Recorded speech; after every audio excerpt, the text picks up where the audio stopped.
చాలా సంతోషం. ఎప్పటి నుండో పెట్టాలనుకుంటున్న ఈ యూత్ మీట్కి ఈరోజు సమయం వచ్చింది. మరి ఇన్ని రోజులు ఈ టౌన్లో ఎంతమంది యూత్ ఎక్కడ దాక్కున్నారో నాకు తెలియదు, కానీ ఈరోజు వచ్చారు. సంతోషం. చాలామంది కాంపిటేటివ్ ఫీల్డ్లో ఉన్న విద్యార్థులు ఎక్కువ అటెండెన్స్ జరిగిందని విన్నాం. చాలా అత్యవసరమైనది. ఈ స్టేజ్లో, ఈ ఫేజ్లో మీకు దేవుడు చాలా అవసరం కనుక చిన్న ప్రార్థన చేసుకుని త్వరగానే మీ యొక్క రూమ్స్కి, మీ హాస్టల్స్కి వెళ్ళిపోదురు. కానీ కంగారు పడకండి. చిన్న ప్రార్థన చేసుకుందాం. ప్రేమగల తండ్రి, కృపగల దేవ, ఈ ప్రత్యేకమైన మా దేశానికి స్వేచ్ఛ వచ్చిన దినాన్ని జ్ఞాపకం చేసుకుంటూ ఈరోజు తండ్రి, మా దేశానికి ఘనత తెచ్చేది యువతే. మా దేశానికి ఘనహీనతగా మిగిలిపోయేది కూడా యువతే. భవిష్యత్తు దేశానికి అందంగా ఉండాలన్నా అది యువత చేతుల్లోనే ఉంది తండ్రి. యవ్వన జీవితాలు బాగుంటే రాజకీయ వ్యవస్థలు, విద్యా వ్యవస్థలు, అధికార వ్యవస్థ తండ్రి, ప్రతి సెక్టారులో తండ్రి యువత సరిగ్గా నిలబడిన నాడు దేశంలో అద్భుతాలు మేము చూడగలం. యువతని తండ్రి ప్రలోభానికి గురి చేసి రకరకాల కారణాలకు ఉపయోగించుకునే స్వార్థపరులే ఉన్నారే తప్ప తండ్రి, వారి జీవితం ఒక ప్రత్యేకమైనదని, ప్రతి ఒక్కరి నుండి తండ్రి ఒక నాణ్యత, ఒక ప్రత్యేకమైన తండ్రి వాసనలు జీవితం నుండి మీరు ఆశిస్తున్నారని తండ్రి వారికి వినిపించండి. వారితో నేరుగా మాట్లాడండి. నిలబడిన మేము మా గొప్పలకి అవసరం లేని కాలయాపనకి మేము పోక వారి జీవితాలకి ఏ సంగతులు అవసరమో బోధించడానికి బలహీనులము, దౌర్భాగ్యులమైన మమ్మల్ని వాడుకోండి. వారికి ఏ విధముగా చెబితే ఆ ఉదాహరణలు తండ్రి వారికి అర్థమవుతాయో వారికి వివరించే జ్ఞానమును నాకు దయచేయండి. వినగలిగే చెవిని, గ్రహించే మనసును మీ బిడ్డలకు ఇవ్వండి.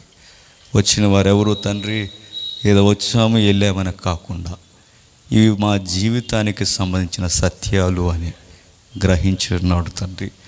వారి జీవితాలు చాలా అందముగా మారిపోతాయి తండ్రి. జీవితం అంటే కేవలం ఉద్యోగాలు సంపాదించడమే కాదు. జీవితం అంటే తండ్రి మీ చిత్తాన్ని సంపాదించడం.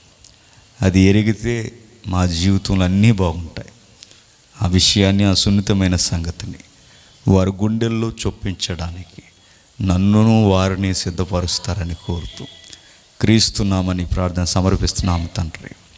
ఆమేన్.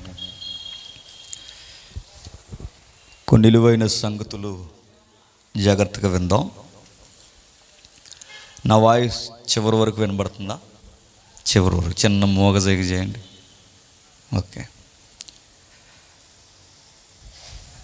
టైటిల్ ఎవరు పెట్టారో నాకు తెలియదు, కానీ యూత్ని కార్నర్ చేస్తూ పెట్టిన టైటిల్ యువత,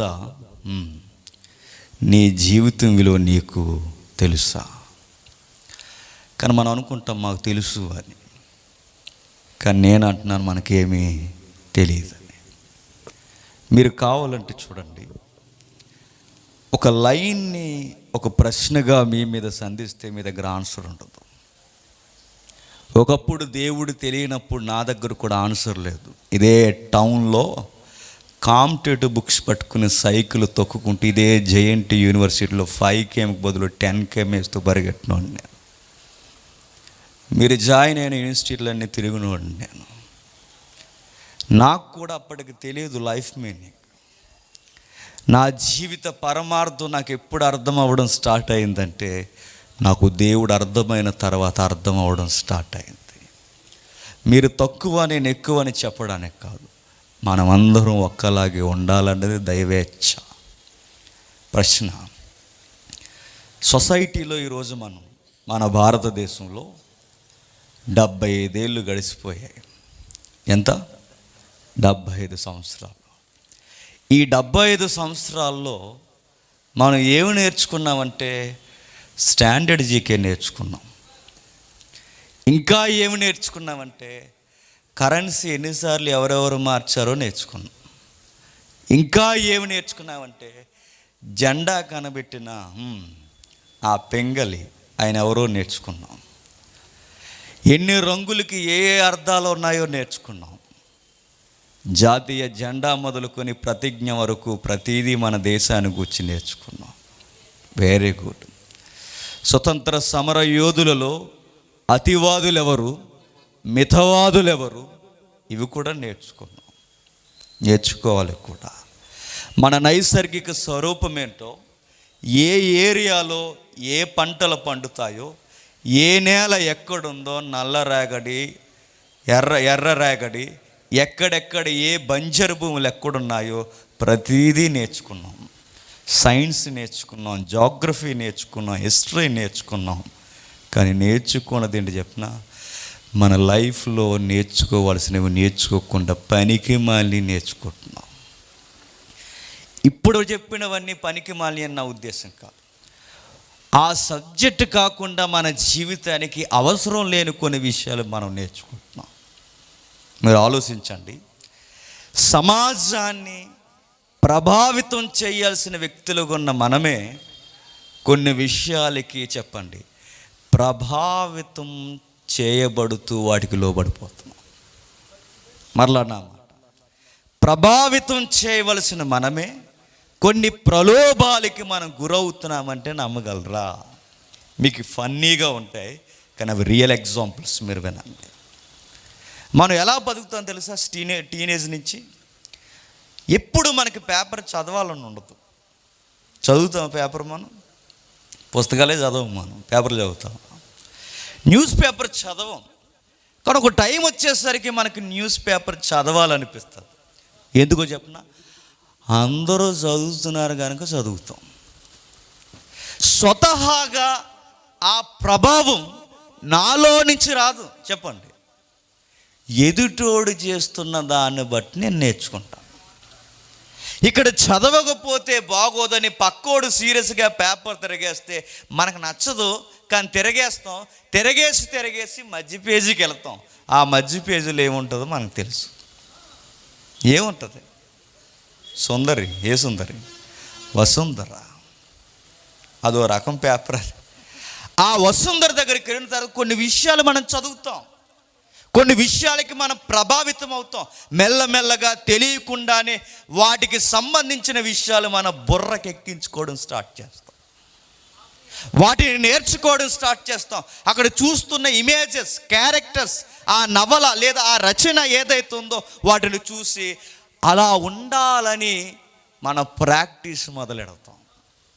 అక్కడ ఎవరు ఉంటారంటే సినిమా ఇండస్ట్రీకి సంబంధించిన కొన్ని హీరో పిక్చర్స్ ఉంటాయి, మనకి కొన్ని ఇమేజెస్ మనకు కనబడతాయి, కొంతమంది హీరోయిన్లు మనకు కనబడతారు. వాళ్ళని చూసి మనం కూడా ఏమనుకుంటామంటే వీళ్ళలాగే మనం కూడా ఉండాలనుకుంటాం. ప్రభావితం చేయాల్సిన మనం చెప్పండి ప్రలోభాలకు గురై చివరికి ఫేక్ లైఫ్ని మనం భరిస్తున్నాము, గడిస్తున్నామంటే నమ్మగలరా? నా మాటలు మీకు అర్థమవుతున్నాయి లేదో మరలా చెప్తాను చూడండి. ఎప్పుడైనా మీరు గమనించండి, వంకరి మనం చదువుతున్నప్పుడు, మనకలాగే ఇలాంటి వంకరవన్నీ చదువుతున్నప్పుడు మనతో ఇంకొకటి జాయిన్ అయ్యాడు అనుకోండి, ఇంకా వంకరోళ్ళ తయారవుతా. అదే నీకు రైట్ ఫ్రెండ్, మోరల్స్ ఉన్న ఫ్రెండ్ నీకు తగిలాడు అనుకోండి, ఇలాంటివి మనం చదవడం ఏంట్రా అని ఒక వే అని నీకు చెప్తే నీ విధానం మారుతుంది. కానీ మనం చేసే పని ఏంటో చెప్పనా? మనం చెడిపోయిన వాళ్ళని చెప్పండి మాదిరిగా లేదా ఇన్స్పిరేషన్గా మనం తీసుకుంటాం. ఇంకా ఉదాహరణలు మీరు చూడండి. ఒకప్పుడు కాఫీ అలవాటు మనకు లేదు, కానీ ఒక డైలాగ్ వచ్చిన తర్వాత కాఫీలు తెగదాగారు. మీకు అర్థం అవ్వాలి ప్రభావితం ఎలా చేయబడతారు. ఒకప్పుడు కాఫీ అలవాటు లేదు, ఆ తర్వాత మనం కాఫీ తాగడం నేర్చుకున్నాం. ఎలాగో చెప్పినా చాలామంది కాఫీ తాగడానికి కారణం ఏంటంటే అదొక ట్రెండ్ స్టార్ట్ అయిందట. ఎలాగో తెలుసా? వీలైతే తెలుసు మీకు, వీలైతే 4 మాటలు అంతేనండి. ఆ రోజు నుంచి కాఫీ తాగనోడు కూడా కాఫీ తాగేసాడు. నేను అడుగుతున్నాను, నీకు కాఫీ అలవాటు లేనప్పుడు ఎలా వచ్చింది? వాళ్ళ చేత ఇంపాక్ట్, వాళ్ళ చేత ప్రభావం, వాళ్ళ చేత నీ మెదడులో కొన్ని విషయాలు రుద్దబడుతున్నాయి. మనకి తెలియకుండానే కొన్ని విషయాలు మనం నేర్చేసుకుంటాం. చిన్నప్పటి నుంచి నాన్నను చూస్తూ ఉన్నప్పుడు మా నాన్నలాగా లింగి ఎప్పుడు కట్టుకోవాలా అని ఆలోచిస్తుంటాం. చూసారా, మనం నేర్చుకుంటాం. మా నాన్నలా టవల్ ఎప్పుడు కట్టుకోవాలా అంటాం. మా నాన్నలా మీసాలు ఎప్పుడు తిప్పాలా అనుకుంటా. అంటే మనకు తెలియకుండానే కొందరు వ్యక్తుల్ని మనం కాపీ చేస్తున్నాం. మనం ఎప్పుడైతే కాపీ చేయడం స్టార్ట్ అవుతామో మన ఒరిజినాలిటీ ఏమవుతుంది చెప్పండి? పోతుంది. నీ ప్రత్యేకత నిన్ను నువ్వే చంపేసుకునేలా చేస్తావు. కానీ బైబిల్ చెబుతున్నది, నీ జీవితంలో కనబడుతున్నది వేరువేరుగా ఉన్నప్పుడు నీ ప్రత్యేకత చచ్చిపోతుంది. కాఫీ విషయంలో అనేక మంది ఎందుకు తాగుతున్నావురా? ఆడు తాగుతున్నాడు కనుక తాగుతున్నాను. మరి ఎందుకురా ఆ రెస్టారెంట్కి ప్రతిసారి పోతారు? అందరూ వెళ్తున్నారు కనుక వెళ్తున్నాం అంటారు. చివరికి కాఫీ తాగడానికి కూడా ఎదుటోడిని ఫాలో అవుతున్నాం.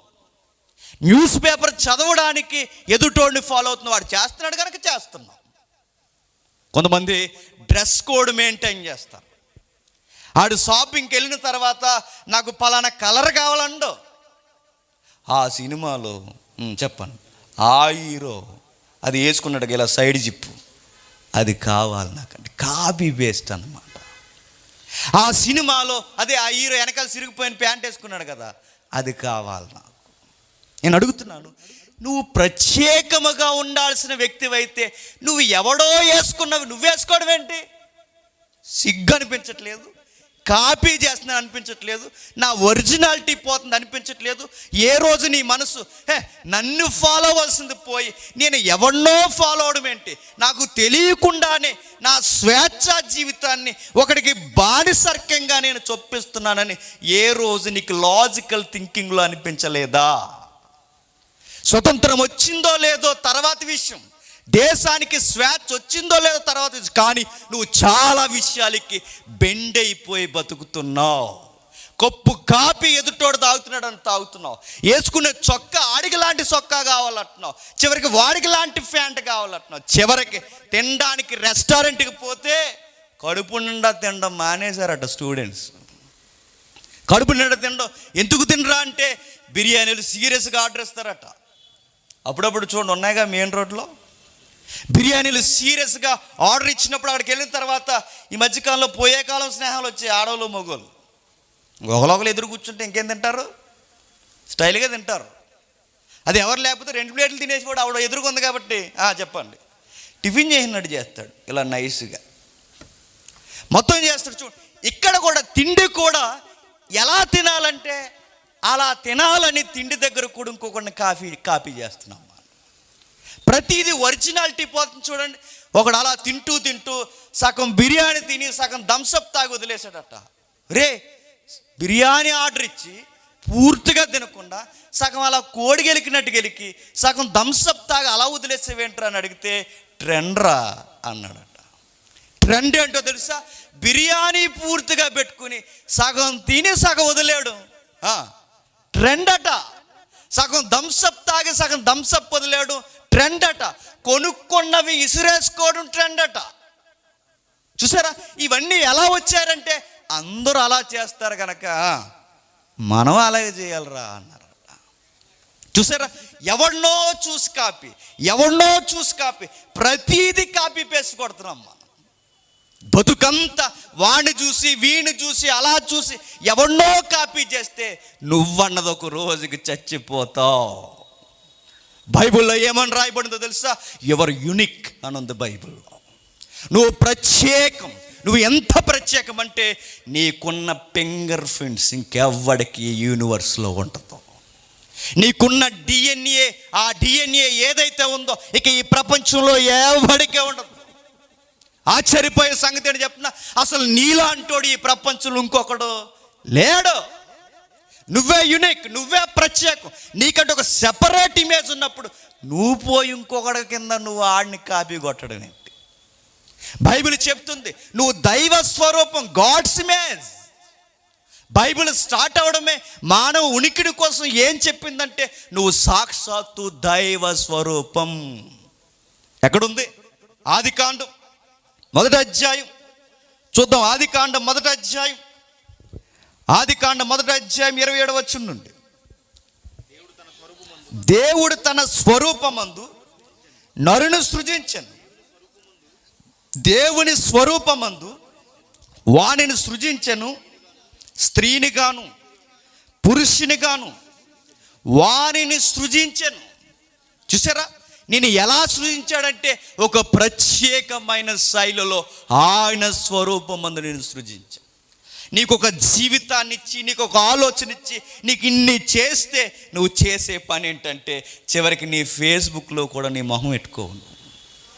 చివరికి నీ ఫేస్బుక్లో ఎవడో ఫేస్ పెడతావు. ఎవడరా ఈడని అడిగితే మై ఫేవరెట్ చెప్పండి హీరో అంటాం. మరి నీ ఫేస్బుక్ అని చెప్పి ఆడు ఫేస్ ఎట్టావేంటంటే ఆ లాజిక్ కాడి దగ్గర ఆన్సర్ లేదు. చూసారా, నీకు స్వతంత్రం వచ్చినా కొందరికి కొన్ని విషయాలకి నువ్వు బానిసగానే బతుకుతున్నావు. తినే తిండి దగ్గర, తాగే నీళ్ళు దగ్గర, కట్టుకునే బట్ట దగ్గర, చివరికి ఫేస్బుక్ దగ్గర కూడా నువ్వు ఎవరినో ఫాలో అవుతున్నావంటే నీకంటూ ఒరిజినాలిటీ లేదా? నీకంటూ ప్రత్యేకత లేదా? నీ ఫేస్బుక్లో వాడి ముఖం పెట్టడం ఏంటి? నీ ఫేస్బుక్లో వాడి పిక్స్ పెట్టిన తర్వాత దానికి కామెంట్లు వస్తే నువ్వు మురిసిపోవడం ఏంటి? నీకు అర్థమవుతుందో లేదో, నువ్వు పూర్తిగా నిన్ను నువ్వే కోల్పోయి బతుకుతున్నావు. నీ ఒరిజినాలిటీ, నీ వ్యక్తిత్వాన్ని చంపేసి బతుకుతున్నావు. అప్పుడప్పుడు మనం చూడండి, తిండిని పేస్ట్ చేసిన మనం, కాపీ పేస్ట్ కొట్టిన మనం, డ్రెస్సు, ఇంకా ఎన్నో విషయాలు మనం కాపీ కొట్టిన మనం ఆ వ్యక్తి యొక్క బాడీ లాంగ్వేజ్ను కూడా కాపీ చేస్తాం. మూవీ చూసేవాళ్ళం కదండి ఒకప్పుడు. ఇప్పుడు చూడకండి, బతుకులు ఇంకా పాడైపోతాయి. సినిమాలు చూసిన తర్వాత ఒక నిజం మనకు తెలుసు, 2 రోజులైనా అందులో క్యారెక్టర్లు మనలో కనబడుతుంటాయి. ఇది సైకలాజికల్గా మీరు గమనించండి కావాలంటే. అచ్చు ఆళ్ళలాగే మాట్లాడడం, ఎవరిలాగా? ఆ హీరోలాగా. వాళ్ళలాగే పొగరగా నిలబడడం, వాళ్ళలాగే బండి ఎలా తోలడం, వాళ్ళలాగే బిల్డప్ ఇవ్వడం, వాళ్ళలాగే పై బటన్ తీసేయడం. ఇదంతా నేను అడుగుతున్నాను, చివరికి సినిమాలో ఉన్న నటుడిని కూడా కాపీ చేస్తున్నావంటే నిన్నేమనాలి? నీ ఒరిజినాలిటీ చచ్చిపోయింది. చివరికి ఆడి ఇంటికి వచ్చిన తర్వాత అవి కూడా కాపీ చేస్తుంటే అవి కూడా. ఒకప్పుడు నేను చదువుకున్న టైంలో పోలీసుకి సంబంధించిన ఒక మూవీ వచ్చింది, 10th క్లాస్ అప్పుడు. నేను ఆ మూవీ నాకు చాలా ప్రభావితం చేసింది. నాకు ఎంత ప్రభావితం చెప్పినా, మేము చదివేది 10th క్లాసు. ఆడికిలాగా మేము డ్రెస్ చేసుకోవాలని ఆఫ్ హ్యాండ్స్ చేసుకుని మీసాలు వస్తాయండి. అప్పుడు మీసాలు రాకపోయినా మీసాలు తిప్పుకుంటూ మేము ప్రైవేట్కి వెళ్తుంటే మా సార్కి నవ్వాలో ఏడాలు చేసేది కాదు. మా వయసు ఎంత, మాకు సరైన కండే లేదు. ఏట్రయ్యాల బిహేవియర్ ఎలా ఉందంటే ఆ హీరోలో నిలబడటం, ఆఫ్ హ్యాండ్స్, ఏ కండ లేదు ఇక్కడ, ఆఫ్ హ్యాండ్స్ చేసుకోవడం, మీసాలు లేకపోయినా మీసాలు ఎలా అనడం. ఈ యాటిట్యూడ్కి ఎలా వచ్చిందంటే ఆ సినిమా చూడడం వచ్చింది. చివరికి మన వ్యక్తిత్వాన్ని మనమే చంపేసి మనం చేసే పనులన్నీ ఎలా ఉన్నాయంటే చెప్పండి, మన ఒరిజినాలిటీ చంపేసి ఎవరినో మనలో తెచ్చుకుని పెట్టుకుంటున్నాం. బైబిల్ దానికి పక్కా చెబుతుంది, నిన్ను నువ్వు మోసం చేసుకుంటున్నావు అని. నిన్ను నువ్వు మోసం చేసుకుంటున్నావు. ఎంతగా మోసం చేసుకుంటున్నావంటే చివరికి నీ కష్టపడిన డబ్బులు ఎలా ఖర్చు పెట్టాలో తెలియనంతగా మోసం చేసుకుంటున్నావు. చాలామంది డబ్బులు ఖర్చు పెడతారండి. వెళదాం, వాక్యంలోనికి వెళదాం. ఎందుకంటే మీ దగ్గర ఎక్కువ మంది దగ్గర బైబిల్ ఉండవని నాకు తెలుసు. వాక్యంలోనికి వెళ్తాం. చివరికి డబ్బులు ఖర్చు చేస్తున్నప్పుడు కూడా అయితే ఒకళ్ళ చూసి దాయడమన్నా నేర్చుకుంటాం, లేకపోతే జల్సాగాడిని చూసి మనం కూడా అలాగే ఖర్చు పెట్టాలని నేర్చుకుంటాం. చాలామంది అప్పటి వరకు వీడికి ఖర్చులు ఉండవు. మరి ఎలా ఖర్చు చేస్తున్నావురా అని అడిగితే వాళ్ళ మెయింటైన్ చేయాలనుకుంటున్నాడట. ఎవరిలాగా? ఆ ఎదుటోళ్ళలాగా. వాడొక జాదుగాడు. వాళ్ళ నువ్వు మెయింటైన్ చేయడానికి మీ అయ్యేమి కోటీశ్వరుడు కాదు, గుర్తెట్టుకో. నువ్వు జలసాగా ఇలా తీసి ఆ ఎదుటోడిని చూస్తావు, తన ఫ్రెండ్స్కి అందరికి ఇప్పిస్తాడు. వాళ్ళ లంచాల కొట్టో ఏదో ఒకటి కొట్టో దేశానికి మస్కా కొట్టో సంపాదించాడు. మీ అయ్య రెక్కల ముక్కలు చేసి కష్టపడి సంపాదించాడు. వాడిలా నువ్వు ఫోజు కొట్టాలంటే నీ మక్కి లొంగిపోతాయి, గుర్తెట్టుకో. చివరికి డబ్బులు ఖర్చు పెట్టేటప్పుడు కూడా వాళ్ళ ఖర్చు పెట్టాలనుకుంటాం. ఒకరోజు ఒక విషయం అర్థమవుద్ది. ఆ విషయం ఏంటో తెలుసా? వాడిలా ఒకరోజు ఖర్చు పెడతాం, 2 రోజులు ఖర్చు పెడతాం, 3 రోజులు ఖర్చు పెడతాం, 4వ రోజు మన దగ్గర చెప్పండి డబ్బులు ఉండవు. ఎప్పుడైతే మన దగ్గర డబ్బులు లేవో మనం చేసే పని ఏంటో తెలుసా? ఆ డబ్బులు ఖర్చు చేయడానికి, జలసా చేయడానికి సైడ్ వేస్ ఎదుక్కుంటాం. దొంగతనాలు చేయడం, పరసలు కొట్టేయడం, ఆడపిల్ల మెడల్లో చైన్ లాగేయడం, ఈ పనులన్నీ ఇప్పుడు ఎవరు చేస్తున్నారు తెలుసా? స్టూడెంట్స్. ఇవన్నీ ఎందుకు చేస్తున్నారంటే ఏవో అలవాట్లు తెచ్చుకోవడం. ఆ అలవాటుకి అనుకూలంగా మన దగ్గర ఆ లెవెల్ కనబడకపోయేసరికి దాన్ని చూపించడానికి మనం ఏదో ఒక పిచ్చి పని చేస్తుంటాం. అందుకే నా ఒరిజినాలిటీ పోవడమే కాదు, నా భవిష్యత్తును కూడా గండి కొడుతున్న ఇలాంటి ప్రభావితం చేసే కార్యాలు ఎంత నీచమైనవని ఖచ్చితంగా మనం తెలుసుకుంటే మన మన ఇమేజ్, మన ఒరిజినాలిటీ మనం బయటకు తీసుకురాగలం. ప్రశ్న: ఎదుటోడిని చూసి పేపర్ చదివిన మనం, ఎదుటోడిని చూసి కాఫీ తాగిన మనం, ఎదుటోడిని చూసి బిర్యానీ తిన్న మనం, ఎదుటోడిని చూసి చివరికి డ్రెస్ వేసుకున్న మనం, ఎదుటోడిని చూసి ఫైనాన్షియల్ డీలింగ్స్ పెట్టుకున్న మనం, ఎదుటోడిని చూసి ఇన్ని చేస్తున్నామే. ఇవన్నీ రైటా రాంగ్ అని నాకు తెలియాలంటే ఒక విషయం మనకు తెలియాలంట. ఆ విషయం ఏంటో తెలుసా? నువ్వు ఏ వేలో రైట్గా ఉన్నావో నీకు తెలియాలంటే నీకు ఒక కొలత ఉండాలి, నీకు ఒక స్కేల్ ఉండాలి. ఆ కొలత నీ దగ్గరుంటే నువ్వు చేస్తున్న పనులు ఎంతవరకు, ఏ విషయాన్ని బట్టి నువ్వు ప్రభావితం చేసే వ్యక్తిలా ఉన్నావా, ప్రలోభాలకి లొంగిపోయే వ్యక్తిగా ఉన్నావో నీకు తెలియాలంటే నేను చెక్ చేసి ఒక మాన్యువల్ ఉందట, దాని పేరు బైబుల్. దాని దగ్గరికి మన లైఫ్ స్టైల్ని అలా మనం తీసుకొస్తే మనకు అర్థమయ్యే విషయం ఏంటి చెప్పనా?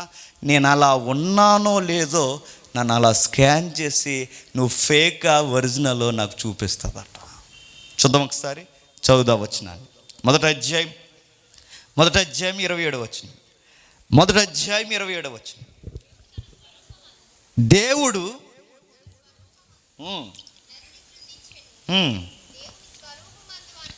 దేవుని స్వరూపమందు వాడిని సృజించెను, స్త్రీని గాను పురుషుని గాను వారిని సృజించెను. దేవుడు వారిని సృజించెను, స్త్రీని గాను పురుషుని గాను వారిని సృజించెను. స్త్రీని గాను పురుషుని అంటే స్త్రీ అయినా పురుషుడైనా మనం ఎవరిని కాపీ చేయాల్సిన అవసరం లేదట. మనం ఎవరిని స్వరూపాన్ని కలిగి ఉన్నాం తెలుసా? చెప్పండి. దేవుని స్వరూపం కలుగున్నామట. మనం దేవుని స్వరూపం కలుగుంటే మనం వేరే ఒకరిని మనం స్కాన్ చేస్తున్నామంటే నా క్వాలిటీ నేనే రోజు రోజుకి తగ్గించేసుకుంటున్నాను. బైబిల్ ఏం చెప్తుందో తెలుసా? నువ్వు ఒక్కళ్ళలా ఉండడం కాదు, నువ్వు ఒక్కడవే నీలా నువ్వు ఉండటం. నువ్వు ఒక్కడిగా ఉండడం కాదు, నీ ఒక్కడవే నీలా ఉండడం.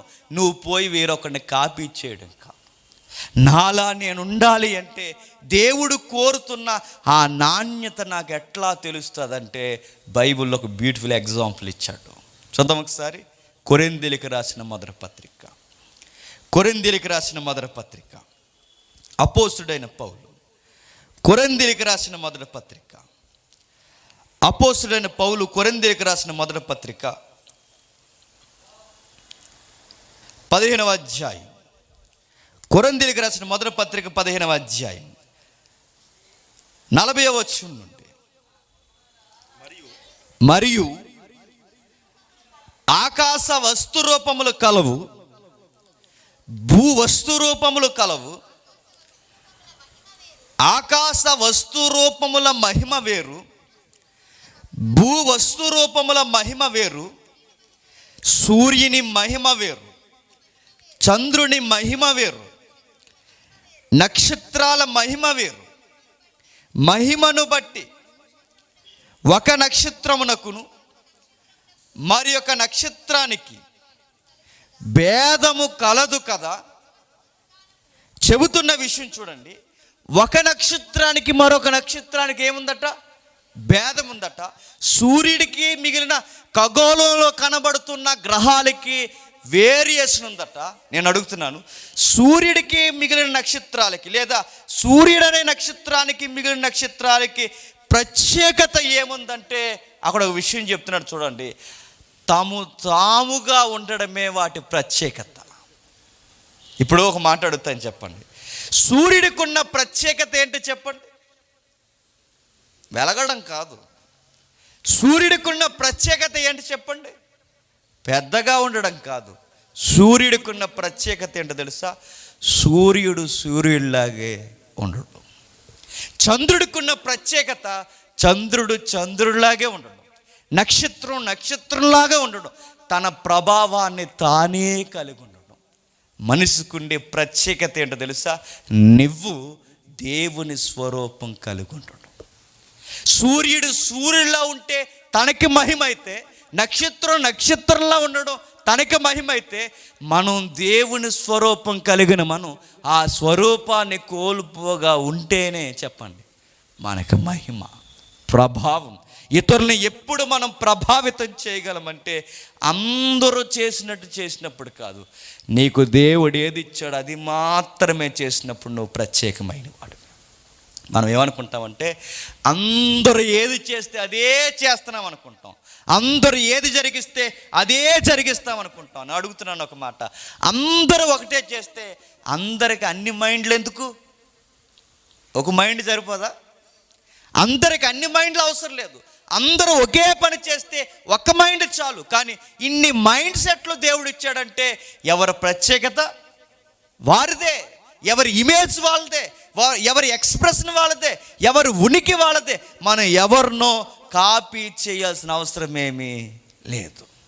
మరి ఇన్ని చెబుతున్నారు. లోకాన్ని బట్టలేసుకునే విషయంలో చూడొద్దు అంటున్నారు, లోకాన్ని తినే తిండి విషయంలో చూడొద్దు అంటున్నారు, లోకాన్ని ఏ విషయంలోనే కంపేర్ చేయొద్దు అంటున్నారు. మరి ఏ మోరల్తో మేము కంపేర్ చేసుకోవాలి అంటే యేసు ప్రభు వారు కొండ మీద ఒక సెర్మన్ ఇచ్చాడు. ఆయన యేసుక్రీస్తు వారు ఈ భూమి మీద బ్రతుకుతున్నప్పుడు కొన్ని మోరల్స్ ఆయన లేపి మాట్లాడాడు. దానికి మనం సరిపోతే చెప్పండి మన ప్రత్యేకత మనలోకి వస్తుందట. ఏం చెప్పాడు ఆయన? 5-6 అధ్యాయాలు, బాగా వినాలి, 5-6-7 అధ్యాయాల్లో ఒక సుదీర్ఘమైన ప్రసంగం చేశాడు ఆయన. అందులో కొన్ని మోరల్స్ మాట్లాడాడు. అవన్నీ నేను చదివించిన మాటలు జ్ఞాపకం చేస్తాను. అందులో ఆయన జ్ఞాపకం చేసిన మాటలు ఏంటంటే, ఇదిగో నీ యొక్క ఇమేజ్ నువ్వు కోల్పోకుండా ఉండాలి అంటే ఎదుటి వ్యక్తి మీద కోపపడొద్దు అన్నాడు. ఏం చేయకూడదట? ఎదుటి వ్యక్తి మీద కోపపడకూడదు. మరి నేను ఏం చేయాలి? నీ కోపం చేత శత్రువు మీద రివెంజ్ ఎలా తీర్చుకోవాలని ప్లాన్ చేయి. మరి నేనేం చేయాలి ప్రభు అంటే ప్రభువు చెబుతున్న మాట ఏంటో తెలుసా? క్షమించే అన్నాడు. నీ మోరల్ డెవలప్ అవుద్దట, మన ఇమేజ్ డెవలప్ అవుద్దంటే నేనుగా ఉండాలి అంటే నాలో ఉన్న ఇమేజ్ చచ్చిపోకూడదంటే నాలోకి ఒకటి రాకూడదు. దాని పేరు టెంపర్ అంటారు. దాన్ని రానివ్వకూడదు. ఆ పొగరు రానివ్వకూడదు, ఆ ఇగోని రానివ్వకూడదు, ఆ కోపాన్ని రానివ్వకూడదు. ఎప్పుడైతే దాన్ని నేను ఫాలో అవ్వకుండా ఉంటానో, దేవుడు చెప్పిన మాటకి నేను ఎప్పుడైతే లోబడతానో ఎదుటి వ్యక్తితో సమానమైన సమాధానం కలిగి ఉన్నప్పుడు దేవుడు మెచ్చిన ఆ స్వరూపం నాలో కనబడుతుంది. దేవుడు మెచ్చిన స్వరూపం ఏంటో తెలుసా? ఆయన నీతిమంతుల్ని అనీతిమంతుల్ని సమానముగా ప్రేమిస్తాడు. ఆయన నన్ను కూడా ఏమన్నాడు తెలుసా? నీ నైబర్ నీకు కాని పని చేస్తే, నీ పొరుగోడు నీకు కాని పని చేస్తే, వాడు నిన్ను బాధించే పని చేస్తే నువ్వు రివెంజ్ ఎలా తీర్చుకోవాలని ప్లాన్ చేయి. ఎదుటివాడి మీద పగ ఎలా తీర్చుకోవాలని ప్లాన్ చేయకు. మరి ఏం చేయాలి ప్రభు అంటే క్షమించే అన్నాడు. ఎందుకు క్షమించాలి ప్రభు అంటే నేను కోరుకునే ఇమేజ్ అన్నాడు. అది మరో మాట చెప్పాడు అదే అధ్యాయాల్లో. లస్ట్కి రెమెడీ ఏంటో చెప్పాడు ఆయన. లస్ట్ అంటే తెలుసుగా, వ్యామోహం. లస్ట్కి దానికి ఎలా కళ్ళిమేయాలో చెప్పాడు, కోపాన్ని ఎలా చంపేయాలో చెప్పాడు, కామాన్ని ఎలా తుంచేయాలో చెప్పాడు ఆయన. లస్ట్కి నువ్వు కళ్ళెం వేయకపోతే, మోహపు చూపు నువ్వు అదుపు చేయకపోతే, అది రాను రాను అది ఎక్స్ట్రీమ్కి వెళితే చివరికి నీ ఇమేజ్ని అది ఏం చేస్తుందో తెలుసా? పాడు చేసేస్తుంది. ఒక సాంగ్ చూద్దాం. నీ ఇమేజ్ని అది ఏం చేస్తుందో చూడండి. అనే మాయలో అది లస్ట్ అన్న సంగతి మర్చిపోయి, ప్రేమ అనే మాయలో అక్కడ మోసం జరుగుతుందన్న సంగతి మర్చిపోయి, ప్రేమ అనే మాయలో జరుగుతున్న ఘోర కళేంటి చెప్పిన, మనం ఎదుటిన వాళ్ళని చూసిన వెంటనే పడిపోయామంటాం. కానీ బైబిల్ ఏమని చెప్పిన, చూసిన వెంటనే పడిపోయేవంటే అది లవ్ కాదు. చెప్పండి, లస్ట్ అంటే. నువ్వు చూసిన వెంటనే నీకు అట్రాక్షన్ కలుగుతుందంటే అది లవ్ కాదు, లస్టే. వ్యామోహం, మోహపు చూపులు. ఒక స్త్రీని నువ్వు చూడాలని నీకు అనిపిస్తున్నప్పుడు అప్పుడే వాటికి కళ్ళెం వెయ్యకపోతే నీ బతుకులో భారీ మూల్యాన్ని చెల్లించాలంట. నీ బతుకులో ఎంత భారీ మూల్యాన్ని చెల్లించాలంటే నువ్వు ఆకర్షించొద్దన్న విషయాన్ని ఆకర్షించావు, నీకు వద్దన్న ఒక లేని స్వభావాన్ని తెచ్చుకున్నావు. ప్రభు ఆ కొండ మీద ప్రసంగంలో సుదీర్ఘమైన వివరణ ఏం చెప్పాడంటే, ఎదుటివారి విషయంలో కోపం జాగ్రత్త, ఎదుటివారి విషయంలో మోహం జాగ్రత్త. నా ఇమేజ్ ఎప్పుడు నేను కాపాడుకోగలను? సూర్యుడికి మహిమ, ఆ మహిమ అలా ఉన్నదంటే తన ఉనికి కోల్పోకుండా ఉండిపోవడం. ప్రభు దుష్టులు ఆయన స్వరూపమందు చేయబడిన నేను ఆ ఇమేజ్ కోల్పోకుండా ఉండాలంటే నేను చేయాల్సినది ఆ మోరల్స్ నేను పడిపోకుండా చూసుకోవాలి. చూసిన ప్రతి అందం వెనక పరిగెడడం, చూసిన ప్రతి ఆకర్షణ వెనకాల పరిగెడితే నేను చెప్తున్నాను, నిన్ను నువ్వే కోల్పోయి ఒక బానిసగా బతుకుతున్నావని మర్చిపో. ఒక పేపర్ను చూస్తే వ్యామోహం, ఒక బయట ఒక వాల్ పోస్టర్ చూస్తే వ్యామోహం, చివరికి ఒక రోడ్డు మీద వెళుతున్న వ్యక్తులను చూస్తే వ్యామోహం. నువ్వేమైపోయావు తెలుసా? వ్యామోహానికి బానిసైపోయావు. కోపం వస్తున్నప్పుడు నేను అదుపు చేయలేకపోతున్నానండి, చేయిసిరేస్తున్నానంటే నువ్వు కోపానికి బానిసైపోయావు. ఒకడు బయట ఉన్న అలవాట్లకు బానిసైపోతే ఒకడు అంతర్గతమైన అలవాట్లకు బానిసైపోతున్నాడట. నేను అడుగుతున్నాను, 75 ఏళ్ళు ఈ స్వతంత్ర జీవితంలో ఇన్నేళ్ళు మనం జెండా ఎగరేస్తున్న మనం బయటికి జాగ్రఫికల్గా మనకి ఫ్రీడమ్ వాయిస్ వచ్చిందేమో కానీ ఇంటర్నల్గా ఇన్నిటిలో మనకి ఫ్రీడమ్ వచ్చిందా? మన అంతరంగంగా ఇన్ని విషయాల్లో ఫ్రీడమ్ వచ్చిందా? నీ ఒరిజినాలిటీ చూపించడంలోకి నీ ఫ్రీడమ్ లేదు, నీ తత్వాన్ని నిలబెట్టడంలో నీకు ఫ్రీడమ్ లేదు, చివరికి నీ కోపాన్ని అదుపు చేయడంలో కూడా నీకు స్వేచ్ఛను నువ్వు చూపించలేకపోతున్నావు, చివరికి ఎదుటి వారిని చూసే విషయంలో కూడా వ్యామోహానికి కళ్ళెం వేయలేకపోతున్నావు. చివరికి నువ్వేం చేస్తున్నావు? ఏం చేయట్లేదు, నిన్ను నువ్వు కోల్పోయి మాయగా బతుకుతున్నావు. అందుకే పేరుకి స్వేచ్ఛ అని ఈరోజు మనం ప్రకటించుకుంటున్నాం తప్ప మనమందరం కనిపించని శత్రువు బలహీనలకి చెప్పన మనం బానిసలమే.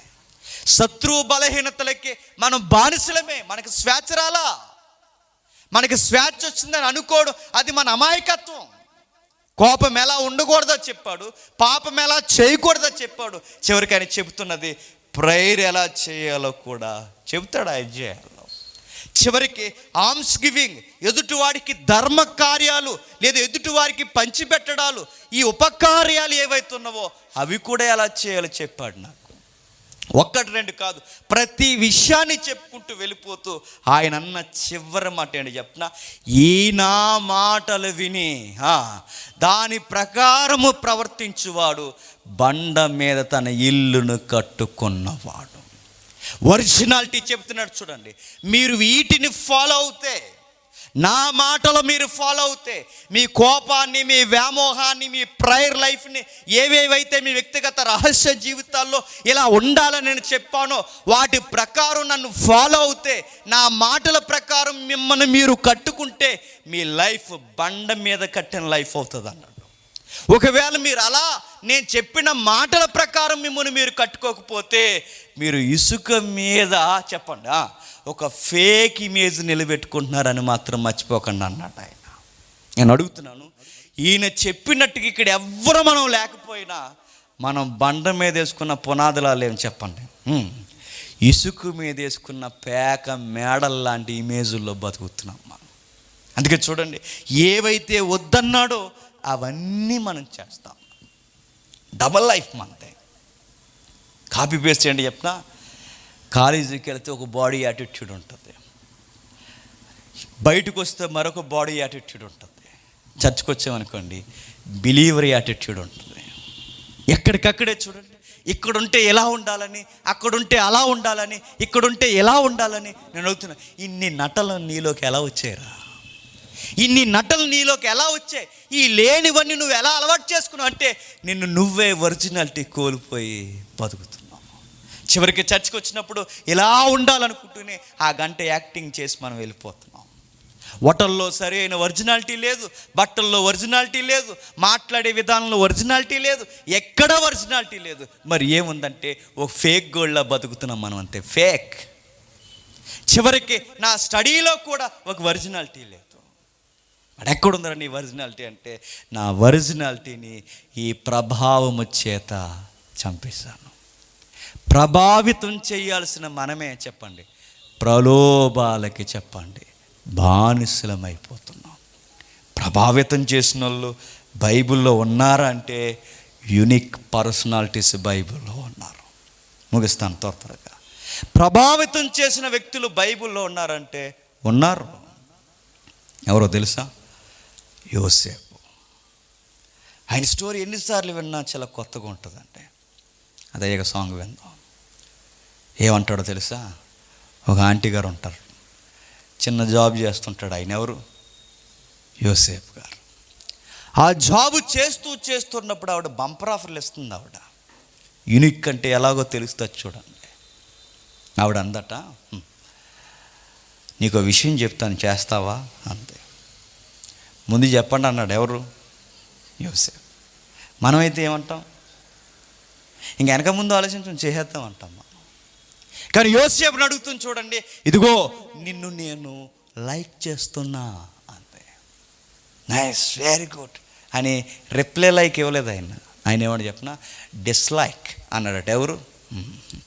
నువ్వు నాకు లైక్ ఇస్తే నేను ఏదో సింబల్ ఇస్తాను అనుకోకు, నేను చెబుతున్నా నీకు డిస్లైక్ కొడతా. Unique personality. నీలా నాలా ఎక్కడ పడితే అక్కడ సొంగ కార్సే పర్సనాలిటీ కాదు ఆయన. నీలా నాలా వ్యామోహానికి లొంగిపోయే పర్సనాలిటీ కాదు ఆయన. నీలా నాలా లేని నిందలు మోపడినప్పుడు ఫైర్ అయిపోయే పర్సనాలిటీ కాదు ఆయన. ఆయన బండ మీద తన లైఫ్ని కట్టుకున్న మేధావి వర్గానికి సంబంధించిన యూనిక్ పర్సనాలిటీ జోసెఫ్. ఆయన సొసైటీలో, ఈజిప్ట్లో లేదా ఐగుప్తి దేశంలో ఎంత ప్రభావితం చేశాడో తెలుసా? ఆ మేడం జీ కంగారు అయిపోయిందంట ఆ అబ్బాయిని చూసి. అరే, నేను చాలా మగాళ్ళని చూశాను, చాలామంది సర్వెంట్లు చూశాను, ఎందరినో చూశాను, కానీ వీడికున్న ప్రత్యేకతే వేరు. వీడికున్న ప్రత్యేకత వేరు. ఎంత ప్రత్యేకత అంటే మాటల్లో ప్రత్యేకత, చూపుల్లో ప్రత్యేకత, పనుల్లో ప్రత్యేకత, ఆ అబ్బాయి లైఫ్ స్టైల్లో ప్రత్యేకత, చివరికి ఆ అబ్బాయే ఒక ప్రత్యేకత. అందుకే అందట, ఫుడ్ ఇస్తాను, బెడ్ ఇస్తాను, డబ్బు ఇస్తాను, వస్తావా అని అడిగింది. ఆయన అన్నాడు, ఫుడ్ వద్దు, బెడ్ వద్దు, డబ్బు వద్దు, దగ్గరకు వస్తే మేడం ఏం దూకేస్తా అన్నాడు ఆయన. చూసారా? ఫుడ్ వద్దు, ఆమె ఇస్తున్న ఆఫర్స్ అన్ని ఆయన తృణీకరించాడు. చూడండి, ఎందుకో చెప్పిన ఆయన యూనిక్ పర్సనాలిటీ. నీలా నాలా ఇప్పటికి 99 పర్సనాలిటీస్ గొప్ప కూలిపోయేది ఎక్కడంటే అదే లస్ట్లో. కానీ యోసేపుని చూడండి, ఎక్కడా దిగజారలేదు. నీ ఫుడ్ వద్దు, బెడ్ వద్దు, నీ డబ్బు వద్దు, అసలు నువ్వే వద్దు, ఎక్కువ మాట్లాడకండి మేడం జీ అన్నాడు. ఇంకా మాట్లాడిన విషయం అని చెప్పిన రోజు రోజుకి మాట్లాడుతుందట. రోజు రోజుకి మాట్లాడుతుంటే రోజు రోజుకి దూరం జరుగుతున్నాడు. ఎవరు? ఎందుకు? మనమైతే ఏముందో చెప్పనా, నాన్న లేడు, బ్రదర్స్ లేరు, ఎవరు లేరు, గోతులో పడిన నన్ను ఇక్కడ తీసుకొచ్చి ఎంత ఎలా లవ్ చేస్తున్నావు ప్రభా, నీ ప్రేమని ఎలా చూపించినావా అందమ్మా. మనం అదో రకం. మనం చివరికి నీ ప్రేమను ఎలా చూపిస్తున్నావా? అన్నం లేని నాకు పరమాన్నం పెట్టించడానికి ఈవిని పంపించావా క్యారేజీ పెట్టి? డబ్బు లేని నాకు డబ్బు లేయడానికి పంపించావా ఈవిడిని? ఫుడ్ లేని నాకు ఫుడ్ పెట్టడానికి, నిన్ను చేయడానికి నీ ప్రేమను ఇలా తెలియజేస్తున్నావు ప్రభా అనలేదు ఆయన. ఆయన అలా అనకపోవడానికి కారణం ఏంటి చెప్పినా, ఆయనకు దేవుడు బాగా తెలుసు. ఆయనకు దేవుడు బాగా తెలుసు కనుకే, ఆయన గాడ్స్ ఇమేజ్ అన్న సంగతి ఆయనకు తెలుసు కనుకే ఆయన చేసిన పని ఏంటి చెప్పనా, నా దేవుళ్ళో లేని ఆ భయంకరమైన దుర్గుణాలు నాలోకి వస్తే నా ఒరిజినాలిటీ చచ్చిపోద్ది అనుకున్నాడు. నా ఒరిజినాలిటీ చనిపోకూడదంటే నేను దేనికి లొంగిపోకూడదు. క్రొత్త నిబంధనలో కూడా ఆ యొక్క ప్రత్యేకతను కాపాడుకోవడానికి ఏమన్నాడు తెలుసా, నీ చెయ్యి నిన్ను అభ్యంతరపరిస్తే నరికే అన్నాడు. నీ కాలు నిన్ను అభ్యంతరపరిస్తే నరికే అన్నాడు. నరికే అంటే నరికేమని కాదు, ఆ పాపం విషయంలో అంత నిష్టగా ఉండమని. అవసరమైతే అవయవాలే చంపుకునేంత నిష్ట నీకు అవసరమని చెప్పడానికి అంత మన మీద ప్రెజర్ తీసుకొచ్చు. అప్పుడేనండి నేను ప్రభావితం చేయగలను. ఎంత ప్రభావితం చేశాడో తెలుసా అబ్బాయి, ఆ ఊరిని, ఆ ఇంటిని, ఆ ఊరు వాడ అందరినీ ప్రభావితం చేశాడు. ఈజిప్ట్లో ఉన్న అబ్బాయిలందరూ ఒక లెక్క అయితే, ఇజ్రాయెల్లో ఉన్న అందరు అబ్బాయిలు ఒక లెక్క అయితే, దేశంలోని అన్ని నాగరికతలకు చెందిన యవనస్తులు ఒక లెక్క అయితే, యోసేపు చెప్పండి మరో లెక్క.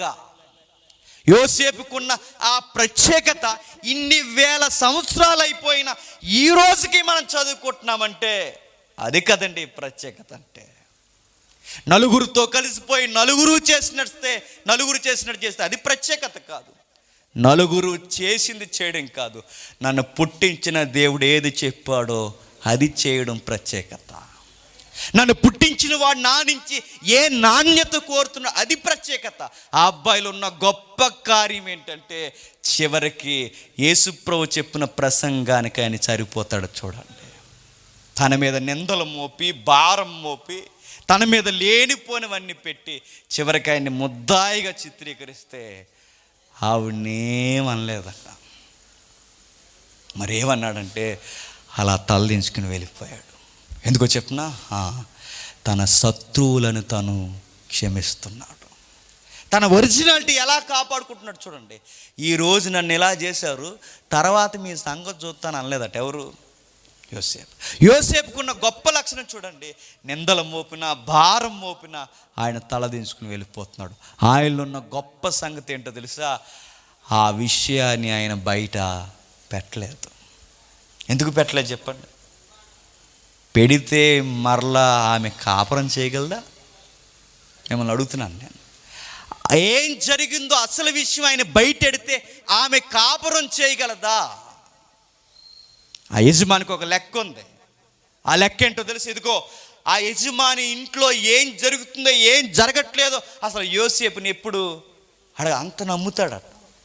అంత నమ్మిన యజమాని, సార్ నా తప్పు ఏమీ లేదు సార్, అంతా మీ ఆవిడదే తప్పు అంటే యజమాని నమ్మే ఆ యొక్క అవకాశం ఉందంటారా లేదంటారా చెప్పండి? నమ్మే అవకాశం ఉంది. నా తప్పు ఏమీ లేదు సార్, తప్పంతా తనదే అంటే నమ్మే అవకాశం ఉంది. ఎందుకంటే అప్పటి వరకు నమ్మినాడు, ఈ ఎక్స్ప్లెయిన్ ఇస్తే ఖచ్చితంగా నమ్ముతాడు. కానీ యోసేపు చెప్పలేదండి. ఎందుకు చెప్పలేదు చెప్పనా, పచ్చుకున్న కాపురంలో చిచ్చెట్టకూడదు అనుకున్నాడు. యోసేపులో ఉన్న ప్రత్యేకత ఏంటో తెలుసా, ఆ కుటుంబంలో పడిన ఆ నిందలు తన మీద వేసుకుని మీ భార్య మంచిదే సార్ అని వెళ్ళిపోయాడట. కానీ దేవుడు కోరుకున్న మనిషి గనక గోతులో పడేసినప్పుడు వదలని దేవుడు చెరసాల్లో పడేసిన చెప్పండి వదలలేదు. చెరసాల్లో పడేసిన వదలని దేవుడు చివరికి బానిసల మధ్య నలిగిపోతున్నా వదలలేదు. ఆ ప్రత్యేకత కాపాడుకున్నాడు కనుకే ఒకరోజు ఐగుప్తీ దేశానికి ఏమైపోయాడు, ప్రధానమంత్రి అయిపోయాడు. నేను మరలా చెప్తున్నాను, మీ కాంపిటేటివ్ ఫీల్డ్లో మీ చదువులకి రిజల్ట్ రావాలి అంటే నీ క్యారెక్టర్ లూజ్ అవనివ్వకు, నీ ఒరిజినాలిటీని లూజ్ అవనివ్వకు, దేవుడు కోరుకున్న ఆ నాణ్యతను తగ్గనివ్వకు. నిన్ను దేవుడు ఎక్కడ ఎలా వాడుకోవాలో సాక్షిగా అయినా ఏ స్థితిలో అయినా నిలబెడతాడు ఆయన. మనం ఎక్కడైతే మన స్థితిని మనం కాపాడుకుంటామో, మన ఇమేజ్ని మనం కాపాడుకుంటామో, దేవుడు ఖచ్చితంగా మనల్ని తీసుకెళ్ళి ఉన్నతమైన సాక్షిగా నిలబెట్టుకుంటా. అది ఏ పొజిషన్ అయినా, అది ఏ స్థితి అయినా. యోసేపు చూడండి ఎంత ప్రభావితం చేశాడంటే, సింహాసనం మీద కూర్చున్న రాజు ఆ అబ్బాయిని అర్జెంటుగా తీసుకురండి. తీసుకొచ్చిన వెంటనే వెనక ముందు ఆలోచించకుండా ఆ అబ్బాయి జ్ఞానానికి, ఆ ప్రత్యేకమైన జీవితానికి, ఆ దేవదూత లాంటి ముఖాన్ని చూసేసరికి ఈడే సరైనడు అనుకున్నాడట. మనం ఎందుకు ఇతరుల్ని ప్రభావితం చేసేలా ఉండలేకపోతున్నాం? మన చదువుల్లో తోటి విద్యార్థులను ఎందుకు ప్రభావితం చేసేలా ఉండలేకపోతున్నాం? మనం ఎందుకు ఉండలేకపోతున్నాం అంటే అందరితో మనం కూడా క్రైస్తవులు అని చెప్పుకొని కలిసిపోయి బతికేస్తున్నాం. నేను ఒక మాట అంటాను, ఈ లోకం ఎప్పుడు ఎదవ పోలికలన్నీ చెప్తుంటుంది, పనికి మాలిన పోలికలు. ఏం పోలిక అందా చెప్పినా, నువ్వు సాక్షాత్తు దేవుని స్వరూపం అని బైబిల్ చెప్తే ఈడు అన్నాడట, అది గడ్డం గీసుకుంటుంది, నేను గడ్డం గీసుకుని అన్నాడట. ఎవడాడు? అది గడ్డం గీసుకుంటే అంటే నువ్వు దేవుని స్వరూపం అంటే నేను సింహం అన్నాడు, నువ్వు దేవుని స్వరూపం అంటే నేను పులి అన్నాడు, నేను దేవుని స్వరూపం, నువ్వు దేవుని స్వరూపం అంటే చెప్పండి నేను డైనోసార్ అంటున్నాడు. చూసారా, లేనివన్నీ కంపేర్ చేస్తున్నారు. నువ్వు దేవుని స్వరూపం అయితే నీ ఉనికి ఎలా ఉంటుందో తెలుసా? స్త్రీలకైనా పురుషులకైనా పెద్దవారికైనా అధికారులకైనా ఎవరి మధ్య అయినా నీ ఉనికి ఎట్లా ఉంటుందంటే గుర్తుపెట్టుకో, నువ్వు ఒక ప్రత్యేకమైన ఆకర్షణగా కదిలే దీపంగా ఉంటావట. మరొక మంది బైబిల్లో ఆమె పేరు ఎస్తేర్. ఆమె జీవితాన్ని చూడండి. ఆమె ఎలాంటిదో తెలుసా? ఎస్తేర్ అంటే అర్థం ఏంటండి? బ్యూటీ అని అర్థం. అందగత్తే ఆ పారసిక భాషలో. ఆమెకున్న ఆ యొక్క ప్రత్యేకత మీరు గమనించండి. ఆమె ఎవరినో చూసి అలా రెడీ అవ్వాలనుకోలేదట. చాలామంది ఏమనుకుంటారు చెప్పిన, ఆవిడ కట్టుకున్న చీర అని అంటారు. ఎవరు కట్టుకున్న చీర? ఒరిజినల్ చీరలు వద్దు, చెప్పండి. షాపుకి పోయి ఆ సినిమాలో కట్టిన చీర, ఆ సీరియల్లో కట్టిన చీర, చివరికి వీళ్ళకి మాసిపోయిన చీరలే కావాలి. వీళ్ళకి ఒరిజినాలిటీ వద్దు. ఎస్తేరా మనం చూస్తే మనకు అర్థమయ్యే విషయం చూడండి. ఆమెకున్న ప్రత్యేకత ఏంటంటే ఆ రోజు ఎన్నో విధానాలు జరుగుతున్నాయి. ఆ రోజు ఒక ప్రత్యేకమైన కార్యక్రమం జరుగుతుంది. అందరూ ఒక ప్రత్యేకమైన కార్యక్రమంలో అందరు అతిథులు వస్తూ ఉండగా ఆ రోజు రాజుగారికి ఒక కోరిక వచ్చిందట. ధనాన్ని చూపించాను, అంతస్తులు చూపించాను, బలం చూపించాను, అన్నీ చూపించాను.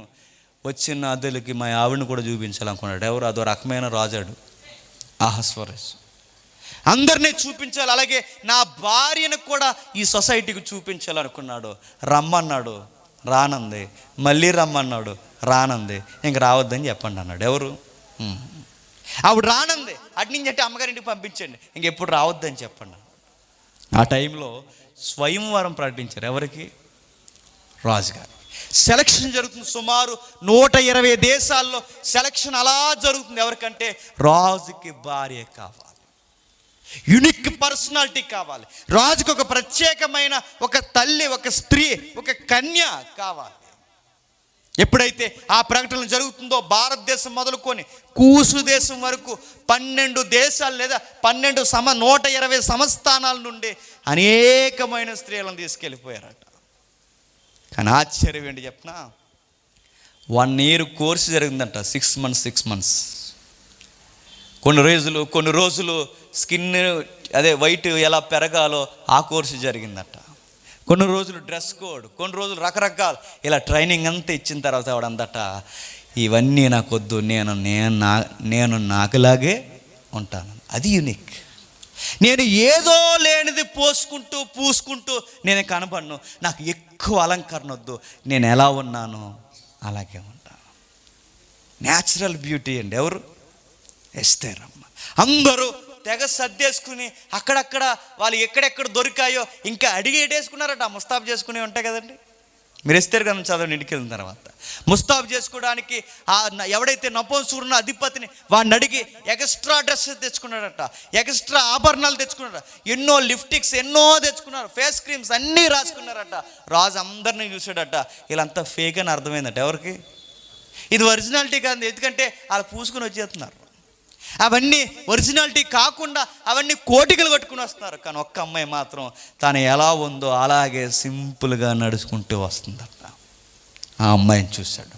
ఆ అమ్మాయిలో రాజుకి బాగా నచ్చింది అంటే చెప్పిన, తాను తనలాగే ఉండడు. తాను ఏరాలా కాపీ కొట్టి వేరేలా ఉండాలన్న ఆ ఇమేజ్ చూపించకుండా ఉంది చూసారా, అది నచ్చింది రాజుకి. మరో మాట ఏంటి చెప్పిన, తన యాటిట్యూడ్ నచ్చింది. వంకరలు తిరిగిపోవడం, వంకరగా మాట్లాడడం, ఇవేమీ అమ్మాయి ప్రాక్టీస్ చేయలేదు. ఆ అమ్మాయి ఎలా మాట్లాడాలో అలాగే మాట్లాడుతుంది. నచ్చేసింది. ఎంతగా నచ్చిందంటే రాజుకి భార్య అయిపోయిందట. ప్రభావితం ఎంత చేసిందో తెలుసా? ఆమె చేసిన ప్రభావితం దేశాలంటే 120 సంస్థానాలను అందరినీ ఢీ కొట్టేంత పర్సనాలిటీ, వ్యక్తిత్వం తనకు ఎలా వచ్చిందంటే తనకు ఒకరు తెలుసు, దేవుడు.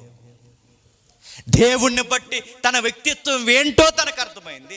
యోసేపుకి దేవుణ్ణి బట్టి తన వ్యక్తిత్వం ఏంటో అర్థమైంది. అంటే దేవుని మాటలతో మన లైఫ్ మనం కంపేర్ చేసుకుంటే మనం ఎక్కడున్నా ఇతర వ్యక్తుల చేత మనం ప్రభావితం చేయబడ్డం కాదు, చెప్పండి, మనమే ఇతర వ్యక్తులను ప్రభావితం చేస్తాం. మనమే ఇతర వ్యక్తుల్ని ప్రేరేపించి అనేకులకు మనమే గైడ్ లైన్స్ ఇచ్చేవారుగా ఉంటాం. మనం అలా ఉండలేకపోతున్నామంటే కారణం ఒక్కటే, మనం ఫెయిల్యూర్ అయిపోయిన మనుషుల్ని మనం ఫాలో అవుతున్నాం. అందుకే ప్రభు చెప్తున్నాడు, ఇదిగో మీరు చెయ్యాల్సింది ఏదన్నా ఉంది అంటే ఈ నా మాటల ప్రకారం ఉండండి అన్నాడు. ఎలా ఉండాలట? ఈ నా మాటల ప్రకారం. మనకు బైబిల్ ఘోషిస్తున్నది ఒక్కటి, మీరు నా స్వరూపం మందు చేయబడ్డారు. ఇప్పటికే ఈ రోజుకే ఆ స్వరూపం కోల్పోయిన వారిగా మనం ఉంటే ఒక మాట్లాడుదాం, నాన్న నీ స్వరూపం నేను కోల్పోయాను అని.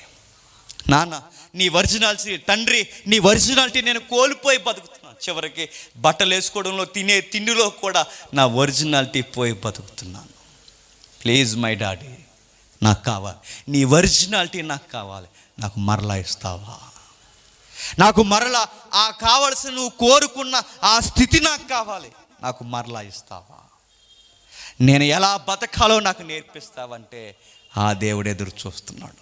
తప్పుపోయిన కుమారుడు కొరకు తండ్రి ఎదురు చూసినట్టుగా ఈ రోజుకి మన దేవుడు మన కొరకు ఎదురు చూస్తున్నాడు. ఒక పాట చూడండి, ఈ పాట తర్వాత ముగించుకొని మనం త్వరగా ఇంటికి వెళ్తాం. చూద్దాం ఒకసారి.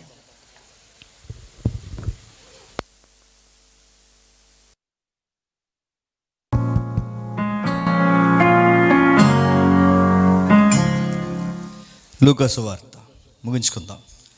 లూకాసు వార్త 15వ అధ్యాయం, లూకాసు వార్త 15వ అధ్యాయం 11వ వచనం నుండి.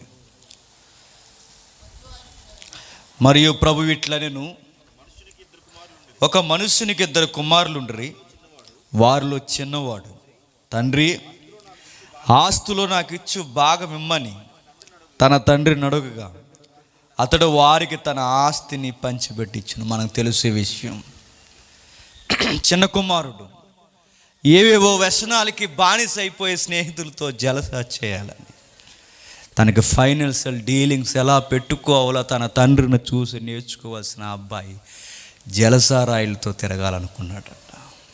ఈ స్నేహితులు ఎలాంటి వాళ్ళు చెప్పినా, మనకు డబ్బు ఉంటే స్నేహితులు. ఈ స్నేహితులు ఎలాంటి వాళ్ళు చెప్పినా, మనకు ఖర్చు పెడితే స్నేహితులు. ఈ స్నేహితులు ఎలాంటి వాళ్ళు చెప్పినా, మన దగ్గర ఏమన్నా పోయిందో వాడెవడో మాకు తెలియదంట. ఆ అబ్బాయికి జరిగిన అన్యాయం చూడండి. తనకంటూ ఒక ప్రత్యేకత ఉంది వాళ్ళ నాన్న దగ్గర, తనకంటూ ఒక ప్రత్యేకమైన ప్రేమ ఉంది వాళ్ళ నాన్న దగ్గర. ఆ అబ్బాయి చేసిన పచ్చి పని ఏంటంటే, భయంకరమైన నేరం ఏంటంటే, లోకాన్ని చూసి వాతలేసుకున్నాడు. లోకంలో తిరగాలి, లోకంలో బట్టలు వేసుకోవాలి, లోకంలో ఎగరాలి, లోకంలో మాట్లాడాలి, లోకంలాగే వ్యవహరించాలని లోకం చేసే పనులన్నీ మీదేసుకుని నా వాటాలు నాకు ఇచ్చేనే వెళ్ళిపోతానన్నాడు. పోయేవి నేర్చుకున్నాడు. చివరికి ఆ అబ్బాయి సాధించింది ఏంటో చెప్పిన, పందుల పొట్టు తిన్నాడట. ఈ ఎగ్జాంపుల్లో మనం నేర్చుకోవాల్సింది, మనం గాడ్స్ ఇమేజ్ మనం కోల్పోతే, దేవుని స్వరూపాన్ని మనం కోల్పోతే మన బతుకు చివరికి ఎలా ఉంటుందో తెలుసా? భయంకరమైన పందులు పొట్టు తిన్న తప్పిపోయిన కుమారుని బతుకు లాంటి బతుకైపోతుంది. మనం చదువుల్లో మనం అనుకుంటాం, ఈరోజు నేను పీరియడ్ ఎగ్గొడితే నన్ను ఎవడడుగుతాడని. ఎవడడగడు. ఒకరోజు లైఫ్ నిన్నే అడుగుతుంది, రే ఆ రోజు చదువుకుని ఏడిస్తే బాగుపడేవాడు కదరా అని. ఈరోజు మా నాన్న రెక్కల కష్టాన్ని నేను జల్సాగా ఖర్చు చేస్తే నిన్ను ఎవడడుగుడు, భలే ఖర్చు పెడుతున్నావు అంటుంది. కానీ ఒకరోజు నీ బతుకు అడుగుతుంది, ఎందుకురా ఈ బతుకుని ఇలా చినిమేస్తావు అని. ఆ రోజు ఏడుస్తూ ఆ తప్పిపోయిన కుమారుడు చేసిన పని ఏంటంటే, నాన్న దగ్గర ఉంటే తప్ప బతుకు లేదని మరలా పరిగెట్టుకుని వచ్చాడట. ఆ తప్పిపోయిన కుమారుడు ఎవడో తెలుసా? నువ్వు, నేను. అక్కడ నిలబడుతున్న ఆ నాన్న ఎవరో తెలుసా? మనల్ని పుట్టించిన సృష్టికర్త దేవుడు. ఈ రోజుకి ఎదురు చూస్తున్నాడు. నేను ఇచ్చిన ఆ ప్రత్యేకతను కోల్పోకుండా రండి నా దగ్గరికి అంటున్నాడు ఆయన. మరలా నా కౌగిట్లోకి రండి, మీ స్వరూపాన్ని మరలా మీ సుగుణాలు తెచ్చుకోండి. ఆ వ్యసనాలు మానేయండి. ఆ లోకాన్ని చూసి నడిచే నడతలేక చాలేక వాటిని మానేసేయండి. లోకంలో ఎవడో ఏదో చేస్తున్నాడు, అది చేసే విధానం మానేసేయండి. అదే ప్రసంగులు ఆయన మాట్లాడుతూ అన్న మాట అని చెప్పిన, ఎదుటి వారిని కామెంట్ కూడా చేయొద్దు అన్నాడు ఆయన. ఎదుటి వారిని అంటే నీ శత్రువుల మీద, ప్రతి ఒక్కరి మీద లేని మాటలు పలకొద్దు అన్నాడు ఆయన. అంటే క్రిటిసైజ్ చేయొద్దని, ఎఫ్బీలో ఎవడికి పడితే వాడికి వంకర కామెంట్లు పెట్టొద్దు అన్నాడు ఆయన. నీ ఎదుటి వాడి మనసును నొచ్చుకునే మాటలు మాట్లాడుతాడు. ఎందుకు ప్రభు అంటే, నేను కోరుకునే ఇమేజ్ ఏంటంటే నిన్ను నీలాను ఉండి ఎదుటి వారికి మేలుకరంగా ఉన్నప్పుడే నీలో ప్రత్యేకత అన్నాడు. దేశానికి స్వేచ్ఛను తెచ్చిన యువకుల్లా ఎప్పుడు ఉంటాను చెప్పిన, జెండా ఇలా ఎగరేసి పక్కకు పోయి ఆడపిల్లని ఏడిపించినప్పుడు కాదు స్వేచ్ఛ. జెండా ఇలా ఎగరేసి అశ్లీలతకి పెద్దపీట వేయడం కాదు స్వేచ్ఛ తెచ్చిన యువకుల బాధ్యత. జెండాకి ఎప్పుడు మనం గౌరవం తెస్తామంటే, మన చదువులు ఎగ్గొట్టి మన తల్లిదండ్రుల రెక్కల కష్టాన్ని దొంగిలించి రోడ్డు మీద జలసా చేసినప్పుడు కాదు మన భారతదేశానికి తెచ్చిన స్వేచ్ఛ గౌరవం. మన దేశానికి మనం ఎప్పుడు గౌరవం తెస్తామంటే, మన పవిత్రతను, మన నిజాయితీని, మన స్వభావాన్ని, మన మాట తీరుని ఎప్పుడైతే భగవంతుడు దేవుడు కోరుకున్నట్టుగా మనం కట్టుకుంటామో మన దేశం గర్వించదగ్గ బిడ్డలం అవుతాం. భారతీయులమని చెప్పుకునే ఒక ఘనత తెచ్చిన బిడ్డలం అవుతాం. ఆ దేశం అంతా బానిసైన యోసేపు దేశానికి ఘనతను తెచ్చాడు. బానిసైన ఎస్తేరు దేశానికి ఘనతను తెచ్చింది. మనం బానిసలమా? స్వేచ్ఛ అని చెప్పుకుని 75 ఏళ్ళలోకి వచ్చేసుకున్నాం. స్వేచ్ఛను ప్రకటిస్తూ 75 ఏళ్ళ ఈ స్వతంత్ర భారతదేశంలో అడుగుతున్నాను, ఇంత స్వేచ్ఛ, చదువుకునే స్థితి, బ్రతుకులో ప్రతి పరిస్థితుల్లో ఇంత ఫ్రీడమ్ మన దేశం మనకు కనిపించిన, మన మోరల్స్ చంపేసి ఒక రొచ్చులో మనం బతుకుతున్నామంటే నిన్నేమన్నా, నువ్వు ఇంకా స్వేచ్ఛలో నా బలహీనమైన బానిస అంటారు నిన్ను. మనం బానిసలుగానే బతుకుతున్నాం. వద్దిక ఆ సినిమా యాక్టర్లని ఫాలో అయిన కాడికి చాలు. వాళ్ళు ఫేక్ గళ్ళు, ఆ ఫేక్ గళ్ళు నువ్వేం ఫాలో అవుతావు? నువ్వు ఒక ఫేక్ గడు అవుతావు. వాళ్ళ తెర మీద కనబడుతున్న ఒరిజినాలిటీ కాదు, అది రొంగది. వాడు తెర మీద వేసుకున్న బట్టలు ఒరిజినాలిటీ కాదు, అవి రొంగులవి. వాడిని ఫాలో అవుతే, ఆ ఫేక్ నువ్వు ఫాలో అవుతే నువ్వు జీవితంలో ఫేక్ గడిగానే మిగులుతావు. నేను ఒకటి చూశానండి, పేరొద్దు. మా చిన్నప్పుడు వాడు ఒక పెద్ద చిరంజీవిలా ఫీల్ అయ్యాడు. ఇప్పుడు చూసిన చిరంజీవి పాటలో, Chiranjeevi style, Chiranjeevi walking, Chiranjeevi attitude. చివరికి తెలిసిన విషయం చెప్పిన, చిరంజీవి రాలేదు, బతుకు సిరిగిపోయింది. ఇంట్లో కూడా ఎవరు లేరు, కట్టుకోవడానికి ఇల్లు లేదు, కనీసం అడ్డు పెట్టుకోవడానికి పరదాలు కూడా లేవు. ఏమైందంటే ఆ యాక్టర్ని ఫాలో చేసిన ఖర్చులకి దిక్కు మొక్కు ఇల్లు కూడా లేకుండా దబోదిబని వయసు అయిపోయి కొట్టుకుంటున్నాడు. చూసారా? ఈ యాక్టర్లు మీ దగ్గరకు వస్తారు అనుకుంటున్నారా? సినిమాలో చూపించిన యాటిట్యూడ్ బయట చూపిస్తే చెల్లుద్దు అనుకుంటున్నారా? అది నటన, ఇది జీవితం. వాటిని ఫాలో అవ్వకుండా, అది నటన, ఇది జీవితం. అక్కడ చేసినట్టు ఇక్కడ చేస్తాను అనుకుంటే బయట మక్కిలైన ఎరగొట్టించుకుంటాం, జీవితమైన చెదగొట్టించేసుకుంటాం. బైబిల్ చెప్తుంది, ఈ నా మాటలు విని బండ మీద ఇల్లు కట్టుకున్న వాడిని పోలి ఉండండి. ఏమినాలి ప్రభా? నీ కోపంలో జాగ్రత్త అన్నాడు ఆయన, నీ వ్యామోహంలో జాగ్రత్త అన్నాడు, ఎదుటి వారిని నైబర్తో సమాధానం జాగ్రత్త అన్నాడు, ఎదుటి వారిని కామెంట్ చేసేటప్పుడు జాగ్రత్త అన్నాడు. ఇలా ఉంటే ఎలా ఉంటాను ప్రభా అంటే, ఒక యోసేపులా ఉంటావు. ఇలా ఉంటే ఎలా ఉంటాను? ఒక ఎస్తేర్లా ఉంటావు. ఇలా ఉంటే ఎలా ఉంటాను? సాక్షాత్తు మెస్సయ్య సుగుణాలు చూపించేలా ఉంటాం. బైబిల్లో బ్యూటీ అంటే చెప్పిన, నాకు రైట్ డెమో నేను ఫాలో అవ్వాల్సింది ఎవరైనా ఉన్నారంటే ఈ రెబల్ స్టార్లు, యంగ్ స్టార్లు, సూపర్ స్టార్లు, న్యాచురల్ స్టార్లు ఇలా ఎవ్వరు కాదండి. మనకు రియల్ స్టార్ ఎవరైనా ఉన్నారంటే ద లార్డ్ జీసస్ క్రైస్ట్. గుర్తుపెట్టుకోండి, ఎదుటి వారి కొరకు ప్రాణం పెట్టిన మహనీయుడు ఆయన మాత్రమే ఫాలో అవ్వండి. ఆయనను మాత్రమే అడుగుచాడలో నడవండి. ఎదుటి వారిని ఎలా క్షమించాలో తెలియాలంటే ఆయన ఫాలో అవ్వండి. యవనస్తులుగా తల్లిదండ్రులను ఎలా గౌరవించాలో తెలియాలంటే ఆయన ఫాలో అవ్వండి. ఎందుకంటే 30 ఏళ్ళు రంపపు పొట్టు మధ్య తన తల్లిదండ్రులకి కష్టపడి పనిచేశాడు. ఎలా బతకాలో ఆయన్ని ఫాలో అవ్వండి. విద్యను ఎలా నేర్చుకోవాలో పేదరికంలో ఆయన్ని ఫాలో అవ్వండి. అడుగడుగున విలువలు నేర్పించి సాక్షాత్తు మానవ ఆకారంలో ఉన్న ఆయన ఈ ప్రపంచానికి ఏం చూపించాడంటే ఆ దైవం యొక్క స్వరూపాన్ని అలా చూపించాడట ఆయన. అందుకే బైబిల్ పిలుపునిస్తుంది ఏంటో చెప్పిన, మెస్సయ్యని ఫాలో అవ్వమంటుంది, జీసస్ని ఫాలో అవ్వమంటుంది. ఎందుకు జీసస్ని ఫాలో అవ్వాలి? జీసస్ని ఫాలో అవుతే ఈ సొసైటీని ప్రభావితం చేసిన వ్యక్తులం అవుతాం. నిజంగానంటే ఎన్నిసార్లు చెప్పిన ఎగ్జాంపుల్ మరలా చెప్తున్నాను. నిజంగానే ఈ సొసైటీని ప్రభావితం చేసిన అవుతాం. ఎంత అవుతాం తెలుసా?